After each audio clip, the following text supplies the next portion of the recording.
Welcome back to another episode of A Dying Man unto Dying Men, where today's video is me preaching like if I'm gonna die tomorrow and that you're gonna die tomorrow, even though I'm not gonna talk about God. Anyhow, that was just a joke, by the way. I hope you're finding yourself as you are watching this video. Actually, let me go ahead and put my mic on so that I may sound a little bit better. I hope that as you hear me, as you listen to me, or watch me, whatever, you find yourself in a state of peace. And even though this video is not going to be theological or nevertheless, I hope it's edifying for you. So last video I mentioned, we talked about my short biography and my upbringing and stuff, and I mentioned that I'm going to begin talking about 13 years old versus my life at 13 years old. And so, hey, let's jump right in that, right? So I did mention that I grew up, with my mom and my stepdad and my brother and my sister and me, obviously. And so it was, like I said, it was a family that was your normal, typical family, right? Nothing big, nothing major.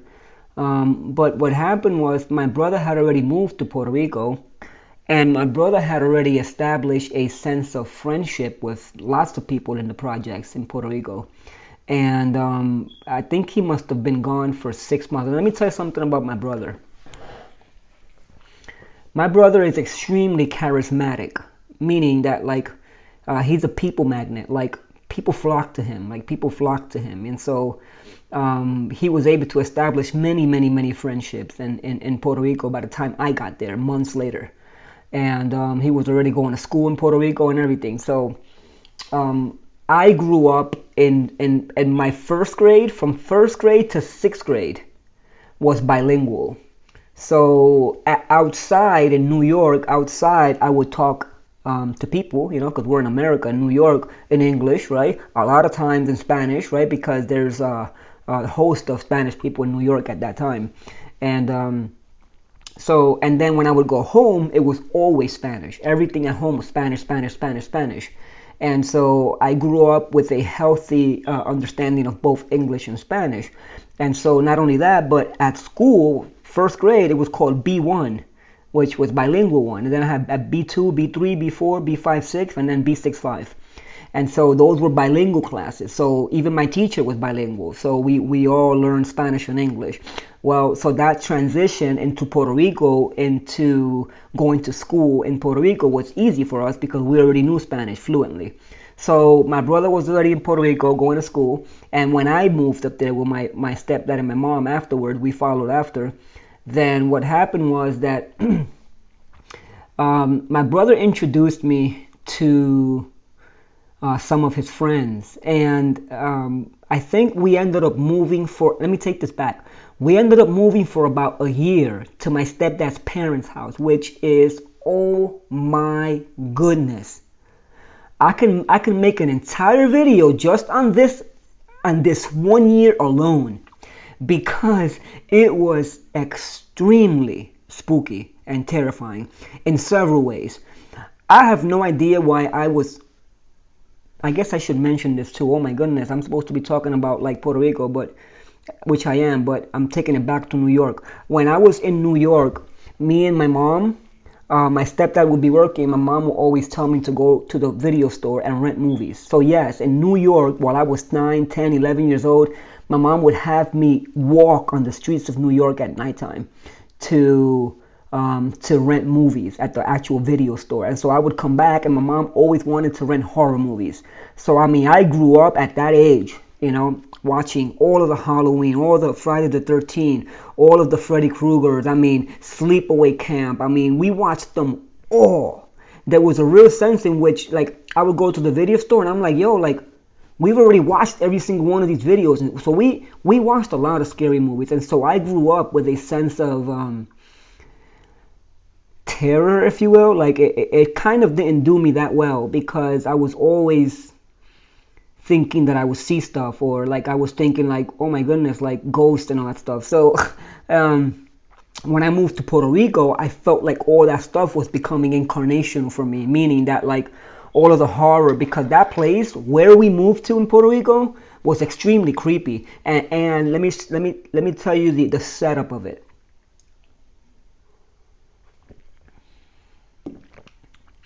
So in Puerto Rico, if you know the island, you begin to realize that the houses can be stacked against each other. So you'll have a house here, you have another house literally right on top of that, and then there can be a little gap over here with another house on top, and they can even go for about a mile all the way up a hill.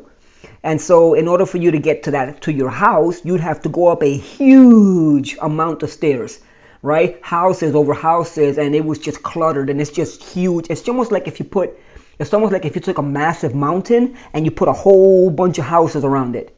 And very, very cramped, very, very ghetto, extremely ghetto. And I'm talking about all the houses in there were probably no smaller than a 1-bedroom or maybe a 2-bedroom. Some of them, but it's kind of like, and then the roofs were all made out of metal. It was super scary, but it was also very dilapidated. It was very like musty, and here's the kicker.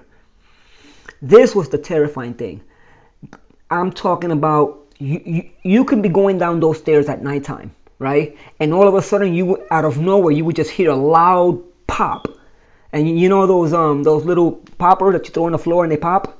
The sound that it makes? That's exactly what it's almost like if you stepped on one of those. And what was it?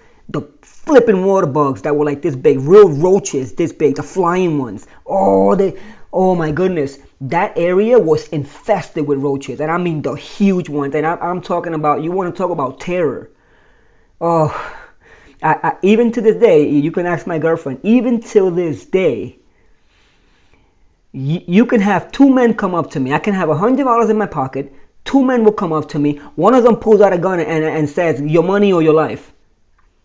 I might consider that and say, maybe I don't want to give this guy my money. Shoot me. But if you say your money or your life and you pull out a roach on me, I'm done. You can have all my money, right? Like anybody can rob me with a roach. So I'm terrified of roaches, really, really terrified. It's like an actual phobia. So anyways, why am I bringing this up? Okay, so I still don't know why I'm bringing it up.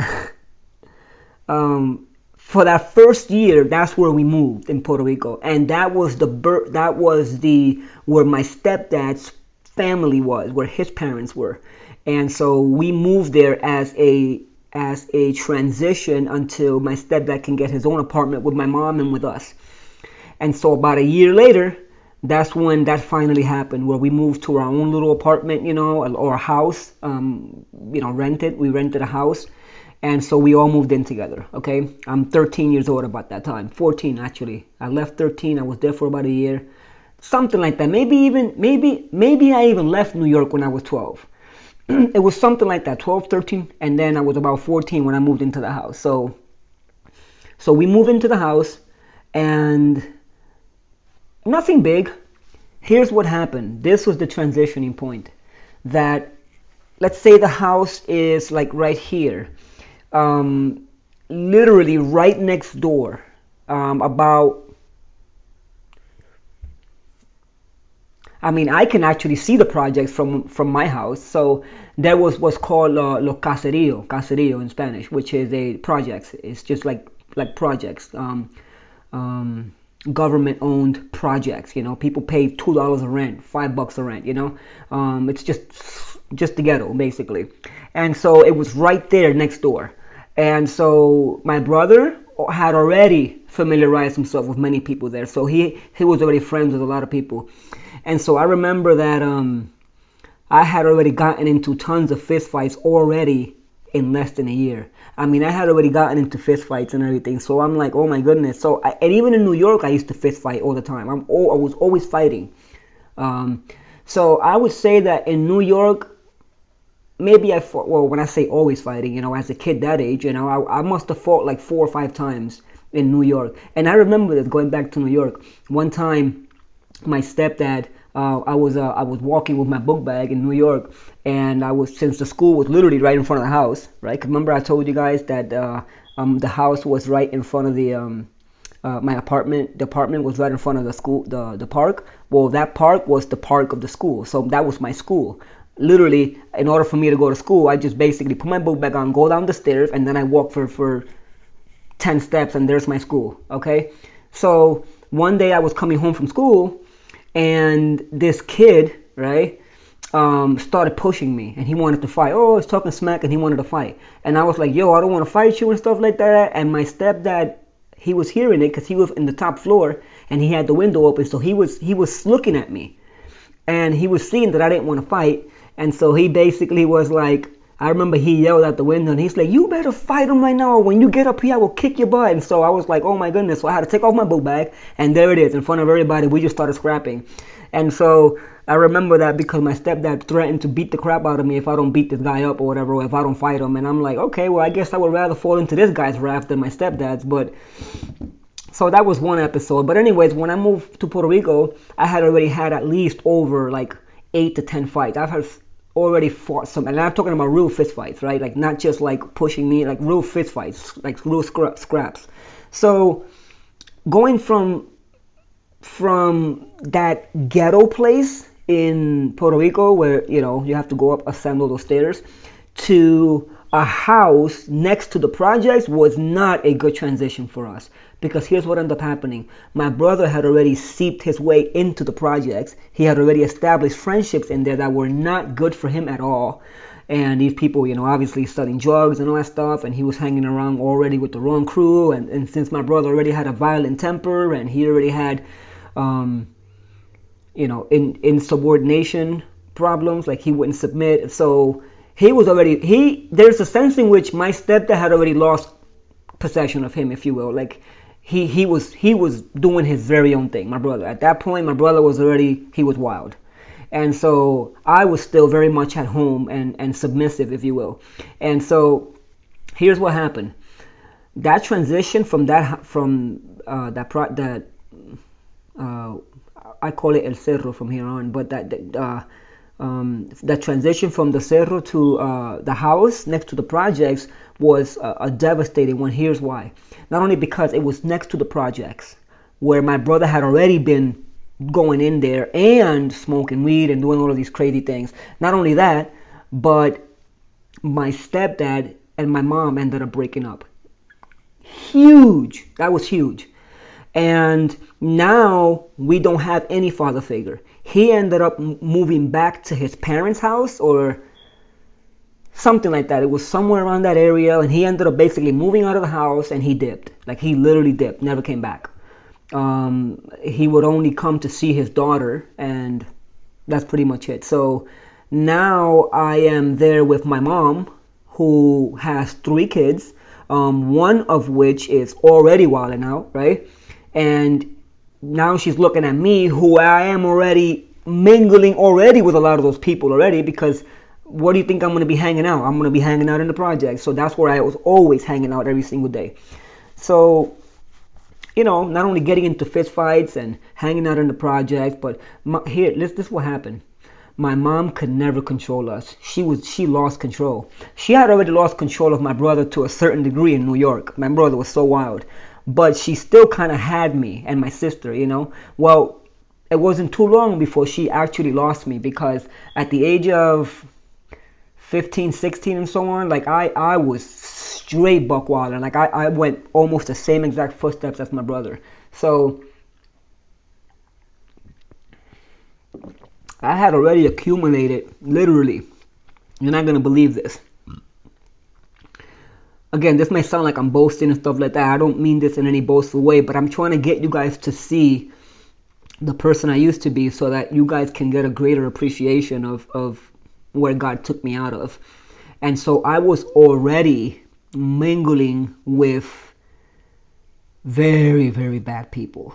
And let me tell you something about the street life. And I know this all too well, the street life. The street life admits to ranks. We all know that. To degrees, right? To ranks. And one thing that I learned, and I learned this a lot years later, obviously, is that we're all fighting for respect. That's mainly it. Not necessarily for power. Even though if you fight for respect, that's a sense in which you're fighting for power. But we were fighting for respect. We wanted to be respected by people. And not only that, but like, this is why I understand gangs. I totally understand gangs. Listen, I was never in a gang. And most of the friends that I hung out with in Puerto Rico were never in actual gangs, like gangs. But here's what we did have in Puerto Rico, and anybody that's Puerto Rican that lives in projects knows this to be true. Watch this. Our gang was always in the form of projects. This project versus this project. So in that time, I was living in the project called Dugo. Well, at least next to it, right? And that's where I identify. Like I'm from Dugo. That's what I would say, even though I technically wasn't because I was just living outside of it. But anyway, that's where I always spent 90% of my time. So here's what happened. We were from Dugo. And then you had other caseríos, which are projects, like called Villanueva and Montaña and José de Diego, Cuesta Vieja. And you had all of these different areas of projects, right? And so here's the crazy part. Where you were from mattered ridiculously. And it happens now, right? You know, I'm from Compton or whatever, and everybody wants to claim their own street, and so that happens too. There's a little different because even though somebody can claim I'm from 45th Street or whatever, or I'm from Rockefeller Boulevard or whatever, and I'm from the Crips or I'm from the Bloods or I'm from the Latin Kings, that's fine. But we didn't identify with actual gangs as far as like Latin Kings or, MS-13s, none of that stuff. But what we did was we identified with projects. And so there would be battles within projects. So we would be like, oh, you know what I'm saying? Like we have beef with some cat from Cuesta Vieja. And then it's like, oh, snap, Dugo now has beef with Cuesta Vieja. So we would literally like just... Anytime we'll be in the Pueblo, for example, which is the major town where people shop and stuff like that, which is unbiased, basically. It doesn't admit to any particular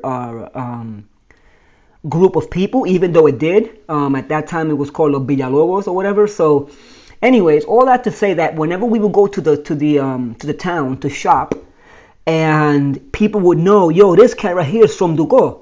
And if they had beef with anybody from Dugo, then they would sit there and jump me. Even though they don't know me, because I'm from Dugo and they got beef with people from Dugo. So that's how it was. If I had beef with somebody from Cuesta Vieja, anybody that I see from Cuesta Vieja, I'm going to go up to him and hit him. Because, like, you're from there. You know what I'm saying? So that was our beef, if you will. But for the most part, most projects respected each other. There were occasional beefs and wars here and there, but that's how we did the beefs, right? So what ended up happening was, my brother had already, I'm cool with this video going a tad bit longer, but my brother had already been mingled into the projects Dugo and known those people from there, and I had already been going down that avenue. Now, even though I didn't go through to gang members and stuff like that, or through gangs and stuff, here's one thing I learned about gangs. Every single person, almost at least, every single person that joins a gang, more than likely, I mean, I used to watch that show called Gangland, and I can tell you one thing, like, you listen to these people talk, and it's the same theory over and over and over. It's the same exact music. What's the music? Here it is.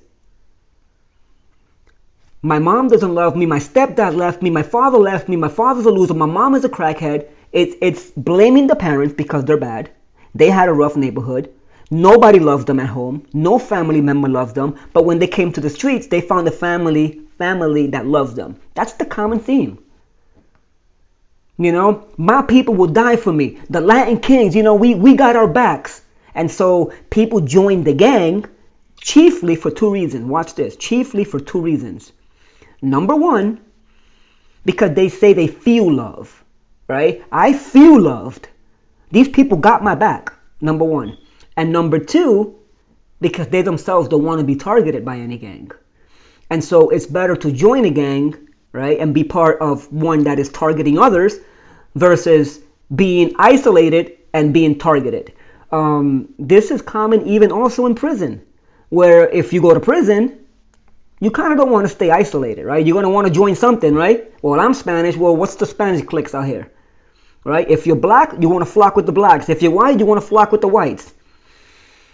This is not always the case. I'm just saying in general, right? And so a lot of people join gangs so that they can feel loved and so that they can escape the wrath of gang members and they can belong somewhere. And also, watch this, for respect. They want to be respected. So I felt the weight of that. Because here's what was happening. Watch this. And this is what I was trying to say earlier. The street life admits to ranks. And so you have person A, right, who is a drug dealer. Very well respected. This man is capable of pulling out a knife and he's capable of stabbing anybody.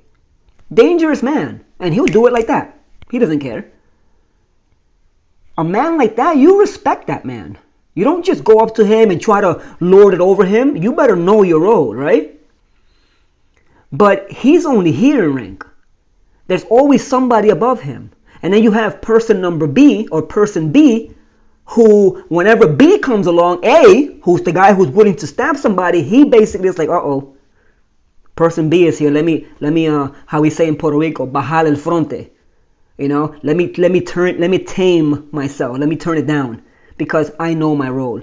And I know that if I try to go over this guy right here, this guy will literally kill me like that. Listen, we knew how to identify ranks. This is part of the street life. You kind of know what avenues you can take and what lines to draw. You know where to go. You know if you wanted to get tough with somebody, you know where's your limit. You know that. And so we would try to test limits, right? And in order for me, if I am A and I want to get to B, what do I have to do? I have to rise up to the occasion. I have to show the people in the streets, in the caserío, that I can take on B. Yo, and if B says something to me and I'm in A, in that underneath him, then it's best for me to say, yo, I want to show people that I can be at least at B. So I'm a beef with this guy. I'm a fight with him. So that's exactly what we would do. We would try to climb up the ranks. And sometimes we wouldn't make it. B comes along, right? And stabs you or whatever. You know what I'm saying? Or you just don't make it because you're a coward or because you don't have it in you. Sometimes you make it. And everybody's like, oh, snap, like, yo, Danny just went up to I don't know, let's put a fictitious name, to Jose. Danny just went up to Jose and just basically stabbed him or punched him in the face or something. But everybody's like, oh, snap, are you serious? My fame goes up. My respect goes up. And now I'm in B. But what happens to C? What happens to that person who's above B and A? And they're highly respected because this person is not going to pull out a knife. He'll pull out a gun quickly and he'll shoot you, and he's already done it before. What are you going to do? Well, are you going to try to test him? So all that to say that that's how it was. It all admitted to degrees. Now, with that in mind, watch this. This gets crazy. In the streets, you learn to make your way around, not only make your way around those ranks, right, by becoming braver and braver and braver and by doing things. And this is where it gets crazy. Watch this. Listen to me carefully. Let's say a person is in D, You have A, B, C, D as far as ranks, as far as evilness, as far as willingness to kill, as far as like drug lord, right? Let's say a person is on D. Well, what happens to A, B, and C? When D says, yo, B, come over here right now. I want you to do this for me. What do you think is going to happen? What do you think B is going to do when D comes up to him, pulls him by the shirt tail, and says, get over here. I need you to do this for me. What are you going to do? Are you just going to say no? That was the challenge for us in the streets. It's that not only are we trying to take precautions to get up there, to try to be respected, to try to be like well known, and to try to let people know that we ain't messing around, right? So here's what will happen. Like, there is avenues to get to the top dog, right? Let's say a person is an F way up here, and this is the person who's never really in the projects. Watch this. Never really in the projects. This is the person who is from the projects, who basically owns the entire project because he's the biggest drug lord, right? And who everybody, I don't care if you're A, B, C, D, or E, they all pay homage to this guy. When he comes along, everybody stays shut. Nobody wants to mess with this guy. How do you get there? How do you get to that guy? Well, first of all, you don't, right? You're way down here. Who are you, right? Who the heck are you? You know what I'm saying? You don't have any bodies. How many people have you killed? How many, like, you don't. So you kind of stay quiet and you stay down here. Let me tell you what happened to me. I knew that being an A or being a B, right?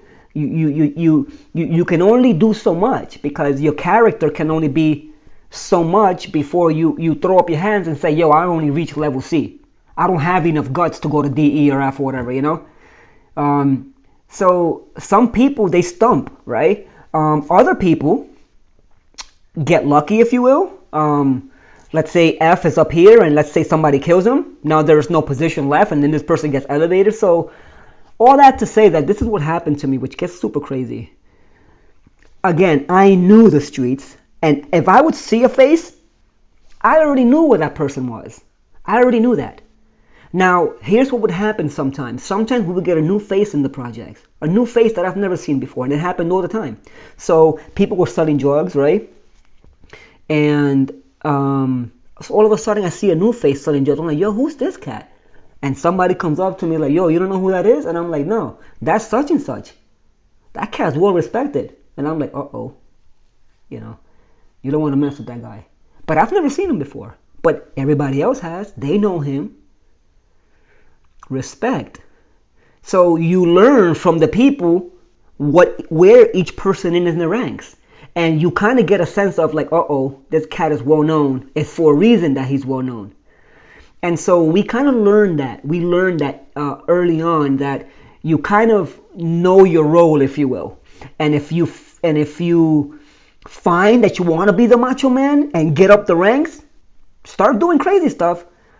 And risk your own life, and that's how it works. So here's what happened again. I know I keep saying here's what happened, but I kind of want to end the video, but I feel like this is getting to a pivotal point that I know it's going to take me a while to explain because it gets super like, oh my goodness, scary. But I think for the sake of time, I am going to actually stop right here. And I hope that you guys continue to follow these videos as far as like, you know, I hope this is something for you to learn through if you're in a gang or if you are thinking about joining a gang or I know the street life. I grew up in the streets, right? Even in New York, you know what I'm saying? When I was telling you guys that like my mom used to send me to the streets, you know, to get videos and she always had me go to the store and play lotto. So I was always in the streets. I used to bag grocery stores in front of the projects in New York, in front of the inside the supermarket to gain tips. I would go inside the projects to help people carry bags and stuff. So I was always in the projects. I lived the street life. I've seen people sniffing glue in bags. I've seen people dealing drugs in New York. I've seen a lot of stuff. I've seen people get killed, and I'll share more about that. But anyways, all that to say that like living the street life is not like, it's not easy. It's not fun. It can be extremely challenging. And so let me go ahead and end this video for the sake of time. Thank you so much for watching. I hope you subscribe if you're not. And again, I hope these videos are edifying to some degree. I know all I've talked about is myself and not about the Lord. And I feel the weight of that. But again, I hope that you guys can see that I'm going somewhere with these stories. And it's not just pointing to me because I am not great. Trust me. God bless you. May God cause his face to shine upon you and to give you peace. And also, let me say this last thing. If you are looking for a good podcast so that you can listen to really nice audio and biblical stuff, check out my good friend Jeff's podcast. It's called The Unknown Godcast, G-O-D, Godcast. The Unknown Godcast. You can search it up on iTunes, on Spotify. He has a Facebook page, TUG, The Unknown Godcast. Check out my boy Jeff, and he's got great content in there. I think he's going to be teaching on the book of Ephesians, if I remember correctly. He already did 1 Corinthians, and so anyway, check out my boy Jeff, The Unknown Godcast for your daily podcast. And it's good stuff. Check it out so you can get edified. And again, if you're not subscribed to my channel, subscribe now and quit pussyfooting around. God bless you guys, and may his face shine upon you and give you peace. God bless.